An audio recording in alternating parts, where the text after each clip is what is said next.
សួស្តីបងប្អូនទាំងអស់គ្នាថ្ងៃនេះខ្ញុំមកបើក Excavator ឥឡូវនេះកំពុងតែបក Excavator ទៅមុខតបពីមកក្រោយហើយគឺទៅមុខដើម្បីកាយវែកភ្លឺស្រែដើម្បីឲ្យស្រួលធ្វើការងារលំហយស្ទះអញ្ចឹង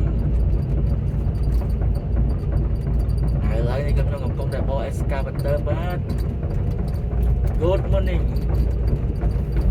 ឥឡូវបកទៅហើយបកនេះវាស្រែសុទ្ធវាស្រែសុទ្ធត្មងនេះនៅតែឯងទៀតថ្ងៃណាសេតលក្ខណៈទ្រង់ទ្រាយធំហើយថ្ងៃណានៅតែឯង